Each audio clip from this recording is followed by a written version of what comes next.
Hello class 11th। आज हम अपने नेक्स्ट टॉपिक के बारे में बात कर रहे हैं जो है गैसों का अणुगति सिद्धांत। अब आपको समझना है कि इस सिद्धांत की आवश्यकता क्यों पड़ी, ये जो अणुगति सिद्धांत है ये आखिर क्यों आया। तो जैसे कि अभी तक हमने बात की, जो गैसें हैं वो कुछ नियमों का पालन करती हैं जो हमने पीछे पढ़ चुके हैं, जैसे चार्ल्स का नियम है, बॉयल का नियम है या अवोगाद्रो का नियम है। तो इन नियमों का पालन करती हैं।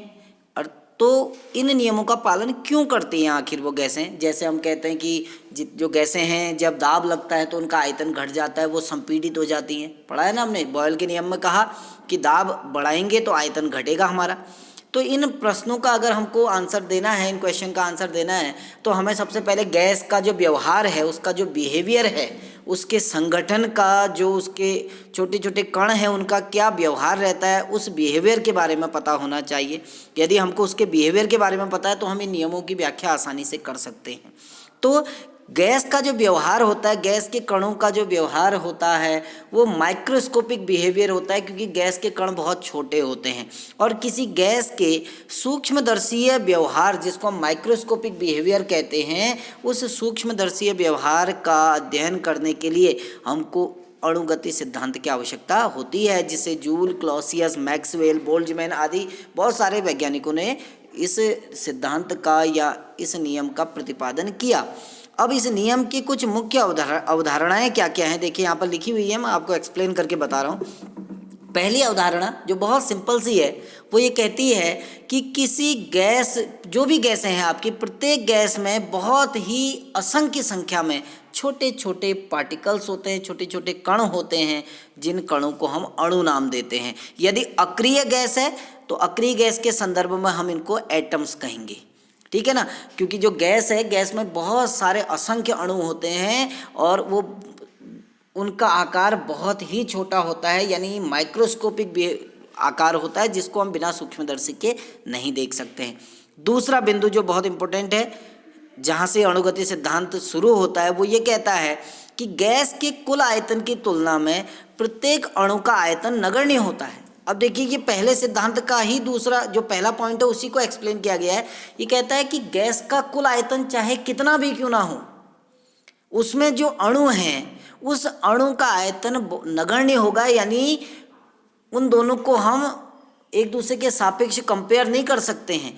गैस का आयतन, माना आपके पास 10 लीटर हाइड्रोजन गैस है, तो उस 10 लीटर आयतन के सापेक्ष हाइड्रोजन गैस के एक अणु का जो आयतन होगा वो नगण्य होगा, नेग्लिजिबल होगा, उसको हम मेजर नहीं कर सकते हैं, ठीक है ना। तो दूसरा बिंदु बिल्कुल सिंपल सा है, यानी गैस के कण इतने छोटे होते हैं कि गैस के अणुओं का जो आयतन होता है वो कुल आयतन के सापेक्ष बिल्कुल नगण्य होता है। तीसरा बिंदु कि जो गैस के कण हैं, ये सब हम जो गैसों के गुण पढ़ते हुए आ रहे हैं उन्हीं के बारे में है। ये कहता है कि गैस के अणु जो होते हैं वो कभी भी कांस्टेंट नहीं रहते हैं, एक जगह पर स्थिर नहीं रहते हैं। जैसे ठोस के कण तो स्थिर भी रहते हैं, लेकिन गैस के कण कभी भी स्थिर नहीं रहते हैं और सदैव गति करते रहते हैं। और जब गति करते हैं तो एक दूसरे से टकराते हैं।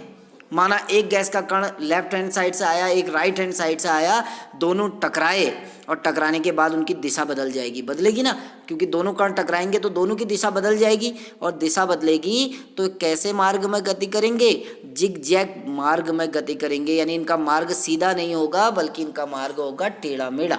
इसीलिए तीसरा बिंदु भी यही है। देखिए, गैस के अणु सदैव गति की अवस्था में रहते हैं, लिखा है, और आपस में लगातार टकराते रहते हैं, जिसके फलस्वरूप गैस के अणु अपनी दिशा से विचलित हो जाते हैं और जिगजैग पाथ बनाते हैं, यानी टेढ़ी मेढ़े पथ में गति करते हैं। चौथा पॉइंट आता है, देखिए, ये कहता है कि गैस के अणु में परस्पर, यानी गैस के अणु एक दूसरे से टकराते हैं। अब देखिए, दो जगह टकराएंगे गैस के अणु, एक तो आपस में टकरा रहे हैं, दूसरा जिस पात्र में रखे गए हैं उस पात्र की दीवार से भी टकरा रहे हैं।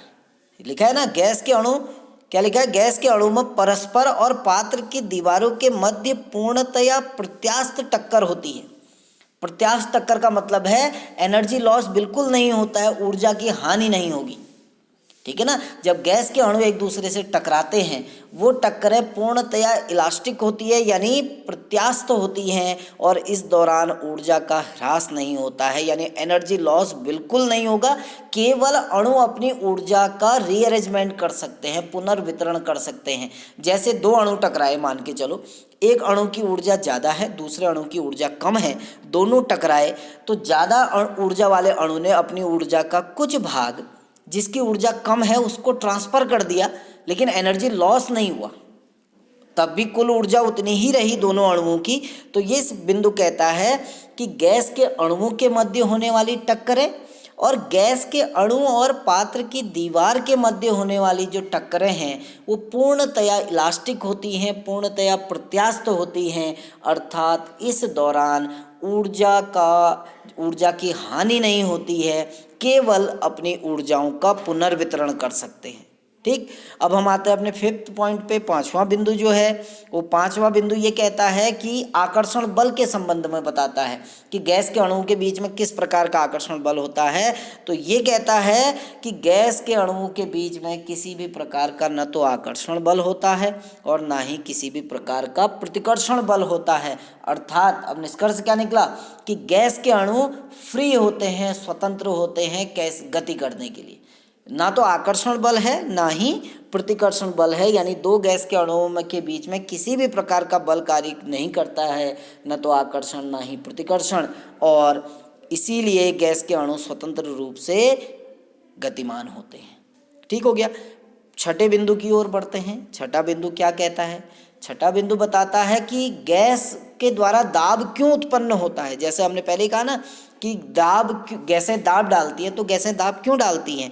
तो वो कहता है कि जब गैस के कण पात्र की दीवार से टकराते हैं, जिस पात्र में वो रखी गई है गैस, जब गैस के कण क्योंकि गतिशील हैं और फ्री हैं, स्वतंत्र रूप से गति कर रहे हैं, तो गैस के कण जब किसी पात्र की दीवार से टकराएंगे तो उस पात्र की दीवार के प्रति इकाई क्षेत्रफल पर बल लगता है और उस बल के कारण एक दाब उत्पन्न होता है। तो छठा पॉइंट भी यही है कि पात्र की दीवारों पर लगातार जब टकराते हैं गैस के अणु, तो गैस द्वारा प्रति इकाई क्षेत्रफल पर दाब उत्पन्न होता है। ठीक है। अंतिम बिंदु, सातवां बिंदु, जो गैस और टेम्परेचर के बीच में, यानी ताप बढ़ाने पर क्या होगा, गैस के कणों की गति पर क्या प्रभाव पड़ेगा, उसके बारे में बताता है कि ताप का गैस के कणों पर क्या प्रभाव पड़ता है। तो ये कहता है कि अणुओं की जो औसत गतिज ऊर्जा है, गैस के अणुओं की औसत गतिज ऊर्जा जो केल्विन ताप है उसके समानुपाती होती है। दैट मीन्स यदि आप टेम्परेचर इंक्रीज करोगे तो जो मॉलिक्यूल्स हैं उनकी जो एवरेज काइनेटिक एनर्जी है, औसत गतिज ऊर्जा है, वो भी बढ़ेगी। ठीक है ना। अब इन अवधारणाओं का औचित्य क्या है, देखिए नेक्स्ट आपका हेडिंग आएगा अभिधारणाओं का औचित्य। ठीक है ना। तो इसमें क्या औचित्य है, देखिए सबसे पहले ये गैस का संगठन बताता है। ठीक है ना। अब गैस का संगठन ये बताता है, ये अभिधारणा जो है, ये कॉन्सेप्ट जो है, ये पदार्थ की जो पार्टिकल नेचर है, उसका जो अणु प्रकृति है उसको बताता है। आणविक आयतन देखिए, मॉलिक्यूलर वॉल्यूम। अब जो दूसरा पॉइंट था कि गैस का कुल आयतन की तुलना में अणु का आयतन नगण्य होता है, उसी के बारे में बता रहा है कि मॉलिक्यूलर वॉल्यूम क्या होता है। सबसे पहले तो गतिज सिद्धांत क्या कहता है, ये कहता है कि गैस के संपूर्ण आयतन की तुलना में गैस का जो आणविक आयतन है, अब आणविक आयतन समझ रहे हैं कि अणु द्वारा घेरा गया आयतन, किसी अणु के द्वारा घेरा गया आयतन जो है वो नगण्य है। मॉलिक्यूलर वॉल्यूम समझना पहले, एक तो गैस का संपूर्ण आयतन है, माना किसी पात्र में 100 गैस के अणु हैं, तो उन 100 गैस के अणुओं का जो कुल आयतन होगा वो गैस का आयतन हो गया। लेकिन आणविक आयतन क्या है, एक अणु द्वारा घेरा गया जो आयतन है या एक अणु का आयतन। तो वो कहता है कि एक अणु का आयतन यानी किसी गैस का जो आणविक आयतन है वो कुल आयतन की सापेक्ष नगण्य होता है। अब इससे क्या सिद्ध होता है, इससे ये सिद्ध होता है कि गैस को दबाया भी जा सकता है और फैलाया भी जा सकता है। क्यों? क्योंकि आणविक आयतन बहुत कम है। जब आणविक आयतन कम होगा तो आप क्या करोगे, उसको फैला भी सकते हो, उसको दबा भी सकते हो। ठीक है ना। और जो कुल आयतन है, अब इसको पूरा ये कॉन्सेप्ट समझने का है। एक पात्र में, माना आप इसको ये समझ सकते हो कि एक कमरे में 10 बच्चे बैठे हुए हैं। ठीक है ना। और वो हॉल है बड़ा सा, बहुत बड़ा हॉल है, उसमें 10 बच्चे बैठे हुए हैं केवल। तो अब क्या होगा, छोटे छोटे 6 क्लास के बच्चे हैं। अब बच्चों द्वारा जो घेरा गया जो वॉल्यूम है या जो स्थान बच्चों द्वारा घेरा गया है वो पूरे कमरे के स्थान के सापेक्ष नगण्य है ना। वही यहाँ पर भी है, क्योंकि हमें पता है गैस के कणों के बीच में बहुत ज़्यादा रिक्त स्थान होता है।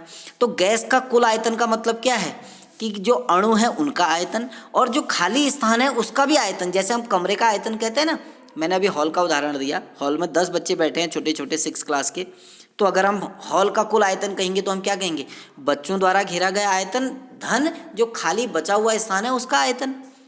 लेकिन बच्चों का आयतन तो उसके सापेक्ष कम है ना, हॉल का वॉल्यूम बहुत ज़्यादा है लेकिन बच्चे द्वारा जो घेरा गया स्थान है वो तो बहुत कम है। तो वही यहाँ पर लिखा हुआ है, देखिए ये कहता है कि गैस का कुल आयतन गैस के अणुओं के आयतन और उनके मध्य रिक्त स्थान के आयतन का योग होता है। और अणुओं का आयतन जो होता है वो रिक्त स्थान को घटाने पर, यानी कुल आयतन में से यदि रिक्त स्थान को घटा दें तो वो इतना कम होता है कि उसको हम नगण्य मान सकते हैं। ठीक है ना। तीसरा पॉइंट आता है जो जिगजैग पाथ है, तो वो तो मैं आपको पहले भी बता चुका हूँ, क्योंकि जो अणुगति सिद्धांत कहता है कि गैस के कण निरंतर गतिशील होते हैं। ठीक है ना। जब एक सरल रेखा में गति करता हुआ अणु दूसरे सरल रेखा में गति करते हुए अणु से टकराता है तो क्योंकि टक्करें अनियमित होती हैं तो दोनों का मार्ग बदल जाता है। बिल्कुल ठीक है। 4th पॉइंट प्रत्यास्थ संघट्य आता है, यानी प्रत्यास्थ टक्कर, इलास्टिक कॉलिजन कहते हैं जिसको हम। तो अणुगति सिद्धांत क्या कहता है कि जो टक्करें होती हैं चाहे वो अणु की दीवार से हों चाहे दो अणुओं की टक्करें हों वो पूर्णतया प्रत्यास्थ होती हैं, क्योंकि ये टक्करों के बीच में घर्षण रहित होती हैं, कोई घर्षण नहीं होता है। और घर्षण नहीं होगा तो ऊर्जा की हानि नहीं होगी। ठीक है ना। अगर ऊर्जा की हानि होती, माना एनर्जी लॉस होता, तो क्या होता, जब एनर्जी लॉस, अगर मैं सपोज करो बोल रहा हूँ और मेरी ऊर्जा की हानि नहीं हो रही है तो मैं दिन भर कंटिन्यूस इसी फ्लो से बोल सकता हूँ। लेकिन क्योंकि बोलने में मेरा एनर्जी लॉस हो रहा है ना, तो एनर्जी लॉस होगा तो क्या होगा, एनर्जी लॉस होगा तो धीरे धीरे मेरा पोटेंशियल कम होता जाएगा और धीरे धीरे मेरी आवाज़ की जो स्ट्रेंथ है वो कम होने लग जाएगी। लेकिन यहाँ पर क्या होता है, अगर ऊर्जा की हानि नहीं हो रही है तो गैस के कण निरंतर गतिशील हैं। यदि दो टक्करों में ऊर्जा की हानि होती तो क्या होता, हानि होती तो गैस के कणों की गति धीरे धीरे धीरे कम होती और एक स्थिति ऐसी आती कि गैस के कण विराम अवस्था में आ जाते, लेकिन ऐसा नहीं होता है। ठीक है ना। 5वां बिंदु अन्योन्य क्रिया बल की अनुपस्थिति। ठीक है ना। तो ये कहता है कि गैस के अणु इस प्रकार से फैले होते हैं कि उनके मध्य अन्योन्य जो बल है, यानी जो इंट्रैक्शन फोर्स है वो नहीं लगता है, ना ही अट्रैक्शन ना ही रिपल्सन, ना आकर्षण ना ही प्रतिकर्षण। इसीलिए इससे सिद्ध, ये इसको सिद्ध कैसे कर सकते हैं हम कि जब गैस पर दाब लगाया जाता है तो उसका दाब लगाएंगे तो वो संपीड़ित होती है, यानी उसका आयतन घटने लगता है। ठीक है ना। और दाब घटाते हैं तो वो फैलने लगती है। ये बताता है कि उनके बीच में कोई आकर्षण प्रतिकर्षण नहीं है। ठीक है ना। और अंतिम बिंदु जो आपका आता है 6ठा बिंदु, वो 6ठा बिंदु क्या है, वो ये कहता है कि चूँकि गैस के अणु जो दाब के बारे में बताता है कि गैस के अणु निरंतर गतिशील होते हैं, जब वो पात्र की दीवार से टकराएंगे तो दीवार से टकराने में एक संवेग प्रदान करते हैं, जब संवेग प्रदान करेंगे तो वहाँ पर दाब लगेगा। ठीक है ना। और लास्ट जो 7वां पॉइंट है जो आपको नहीं दिख रहा होगा सामने, लेकिन मैं उसको बता देता हूँ, वो एक अणुओं की औसत गतिज ऊर्जा के बारे में बताता है। वो कहता है कि जो गैस में उपस्थित जो अणु हैं, जितने भी अणु हैं उनका वेग समान नहीं होगा, किसी अणु का वेग ज़्यादा होगा, किसी अणु का वेग कम होगा। अब क्योंकि काइनेटिक एनर्जी का जो फॉर्मूला होता है, kinetic energy is equal to half mv², क्योंकि काइनेटिक एनर्जी किस पर डिपेंड करती है, वेग पे निर्भर करती है, v² आ रहा है हाफ mv²। तो जब वेग अलग अलग हैं तो उनकी जो काइनेटिक एनर्जी होती है वो भी अलग अलग होती है। यानी जब टेम्परेचर हम बढ़ाते हैं तो वेग बढ़ जाता है ना। तापमान क्या है, एक प्रकार की ऊर्जा है। जब हम टेम्परेचर बढ़ाएंगे तो वेग बढ़ेगा और जब वेग बढ़ेगा तो काइनेटिक एनर्जी भी बढ़ेगी। तो ये सारा अणुगति सिद्धांत का निष्कर्ष था। कल हम इसके लिए जो व्यंजक है अणुगति समीकरण का, उस व्यंजक की व्युत्पत्ति करेंगे। हालांकि आपके कोर्स में नहीं है लेकिन फिर भी आपको वो सीखना चाहिए। Thank you.